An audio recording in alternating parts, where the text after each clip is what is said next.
Olá pessoal, estamos aqui para mais um vídeo. Nessa terceira e última parte, vamos descobrir qual o propósito de Deus para a humanidade. O livro de Daniel é um livro fantástico. Nele, Deus revelou grandes acontecimentos para a humanidade.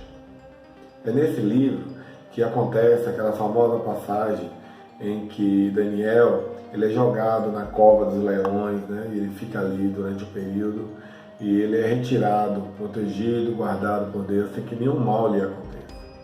A Babilônia é um império que surge justamente daquela história da Torre de Babel. Muitos anos depois, claro, eles são levados, né, para ficarem cativos na Babilônia. O rei na época era Nabucodonosor e ele tinha o hábito de, nos países, nas civilizações que ele conquistava, ele recolheu os sábios, né, o pessoal da nobreza, para que ele pudesse aprender, né, e crescer com a cultura daquele povo.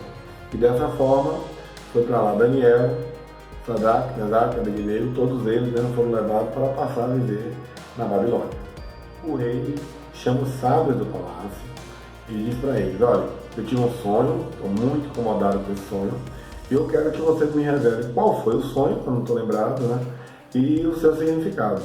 Aquilo causou um transtorno grande, né, porque aqueles sábios que costumavam enganar o rei, né, ou se fingir de sábios, não tinham condições nenhuma de revelar aquele sonho, porque ele teve que conhecer o que se passou na mente do rei durante a noite. Passa-se um tempo, o rei dá um prazo, e eles não conseguem revelar. Então o rei ordena a morte de todos aqueles sábios, né, da época que viviam no palácio. Entre eles, os guardas vão buscar quem? Daniel, seus amigos, também para serem mortos. E Daniel então chega até o rei e pede um tempo ao rei. Me dá um tempo que eu vou consultar o meu Deus para que eu possa te revelar o significado do teu sonho. E o rei concede aquele tempo a Daniel. Deus então revela para Daniel qual foi o sonho de Nabucodonosor e também o significado. Daniel 2, versículo 29. Estando tu, ó rei, na tua cama, subiu os teus pensamentos acerca do que há de ser depois disso. Aquele, pois, que revela os mistérios te fez saber o que há de ser.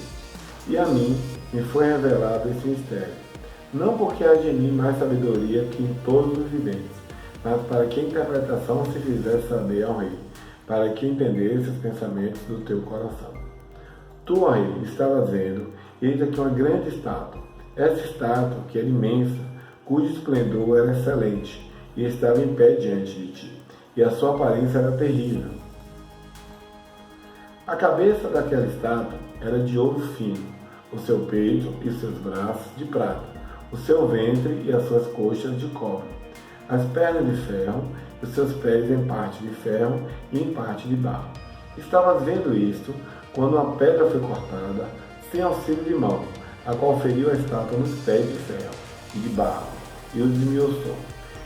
Então foi juntamente esmiuçado o ferro, o barro, o bronze, a prata e o ouro, os quais se fizeram como pragana das eiras do estio, e o vento os levou, e não se achou lugar algum para eles, mas a pedra que feriu a estátua se tornou um grande monte e encheu toda a terra. Essa passagem ocorre cerca de 600 anos antes de Cristo. Nesse pequeno vídeo, nós vamos observar como era formada a estátua vista pelo rei Nabucodonosor. A cabeça da estátua era formada de ouro, os braços e o peito de prata, o ventre, né, o quadril de bronze, as pernas eram feitas de ferro. Já os pés era metade, né, parte de ferro e parte de barro. De repente, viu uma rocha, né, que foi lançada, que não foi por mão humana, ela atinge a estátua nos pés e ela é totalmente destruída. E essa rocha que era lançada, ela cresce e toma toda a face da terra. A cabeça de ouro representa o império da Babilônia. Seria o próprio rei Nabucodonosor, mostrando o quanto era um rei rico, poderoso.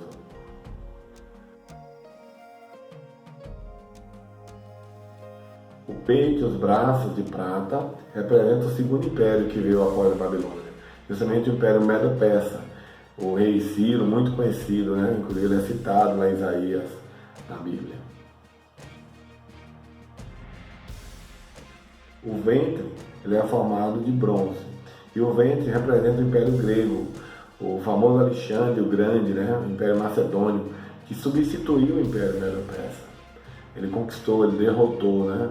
E Alexandre é dito como um dos maiores estrategistas que já existiu na história da humanidade.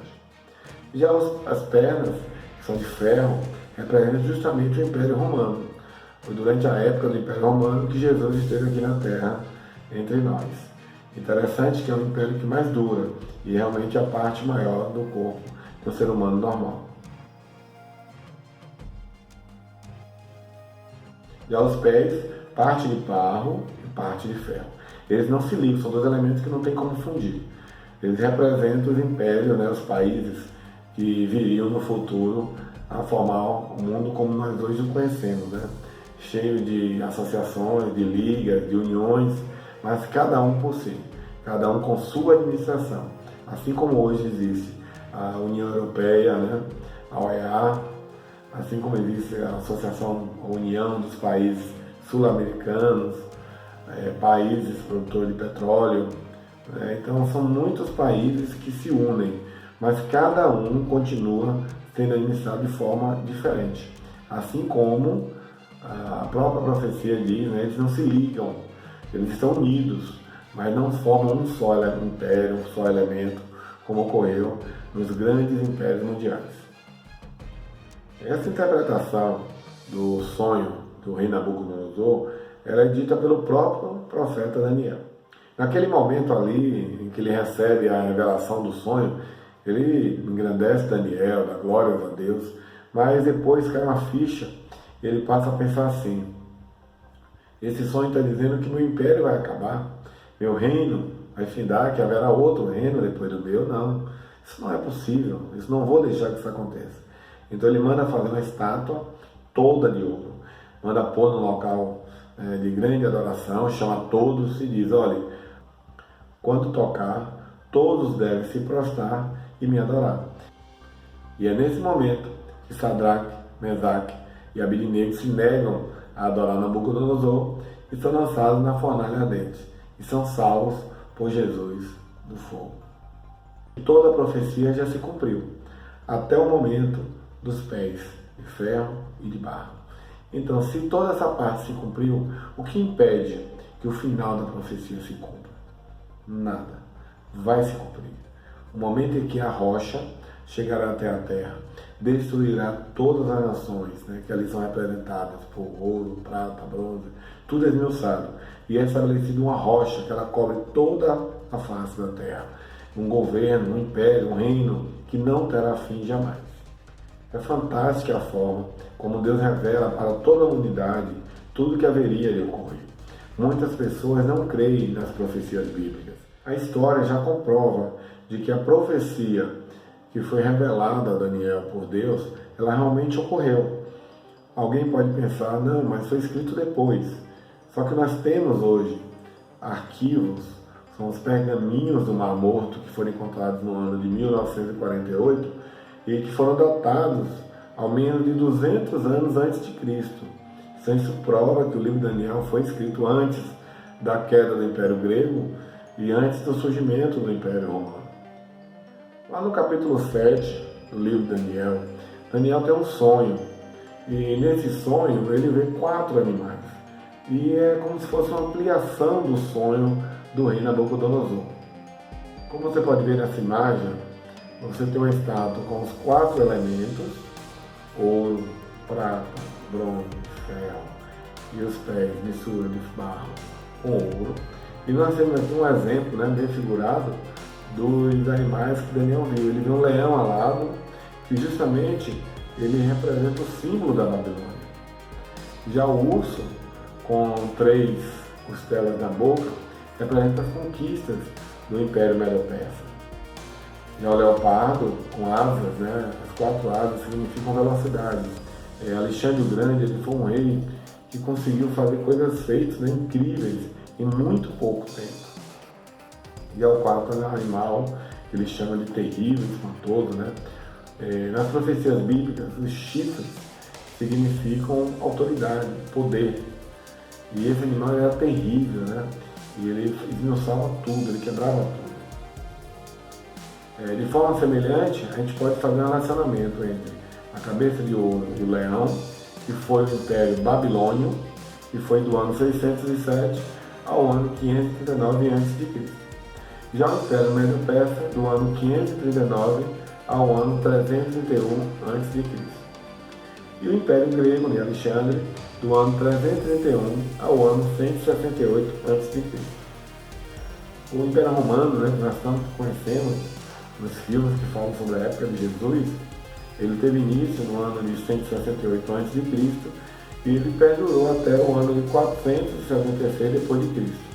O interessante é que a coincidência, né, com o sonho, com a profecia, é que o Império Romano ele não é destruído por nenhum outro, ele não é conquistado por nenhum outro. Ele vai se desfazendo, né, os tribos eles vão se tornando independentes e formando hoje a Europa como nós conhecemos. E atualmente nós vivemos justamente como no mundo, né? E atualmente no mundo nós vivemos como foi relatado nos pés da estátua. São uniões de nações, são grupos de países, mas não é mais um império mundial. Nós podemos lembrar que no final do sonho do rei Nabucodonosor, uma rocha, ela é lançada sem auxílio de mãos humanas. O que significa? Que é obra de Deus, obra divina. E nós conhecemos na Bíblia que a rocha é um dos sinônimos, né, de Jesus. É um nome, uma representação de Jesus. Seria a volta de Cristo. E ela vai ocorrer justamente numa época em que as nações estarão organizadas como hoje nós estamos. A coincidência dessa parte do sonho de Nabucodonosor com o sonho de Daniel ocorre no capítulo 7, no versículo 13. Daniel diz o seguinte: eu estava olhando nas minhas visões da noite, e eis que vinha nas nuvens do céu, um como filho do homem, e dirigiu-se ao ancião de dias, e o fizeram chegar até ele.